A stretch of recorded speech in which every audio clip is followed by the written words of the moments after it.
أنا هنا. أنا الحرب. أنا قوة المهامنة والتي تحكم العالم.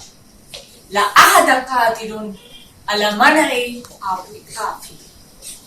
لكن أنا هنا أيضا. أنا السلام.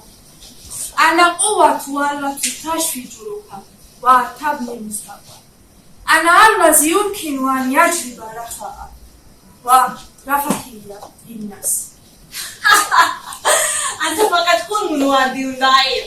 الناس يريدون القوة والانتصار ولا التعاون ولا التسامح. لكن السلام هو الطريق الواحد نحو تحقيق الازدهار الحقيقي والسعادة الدائمة. الحروب تدمر كل شيء في نهاية المطاف. لا أهتم بالازدهار والسعادة. أنا أريد السيطرة. الناس سيتركونني بالقوة إذا لازم الأمر. لن تستطيع سيطرة الملك إلى الأبد. البشر يسعون إلى الأمن والحرية. في نهاية سيختارون السلام. لن أرحل أبدا. سأظل هنا أقتل وأدمر كل ما في طريق. أنا من يحمي الحرية. الحرية والسلام وجهان لأمتي وحكمتي.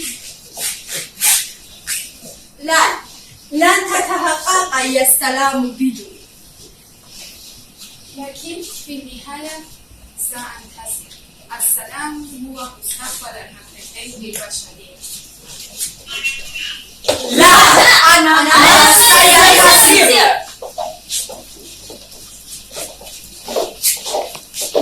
شكروا قياداتكم على نضال السلام. ويا أيتها الأم الذكية، ويا أيتها الزوجة المترملة، ويا أيها الابن الذي فقد الأخ والأب، يا كل ضحايا الحروب، املأوا الأرض والفضاء ببراكين السلام. املأوا الصدور والقلوب بآمال السلام. اجعلوا الوجود حقيقة تعيش وتثمر. اجعلوا الأمل بصورة عمل ونضال وإرادة من الله.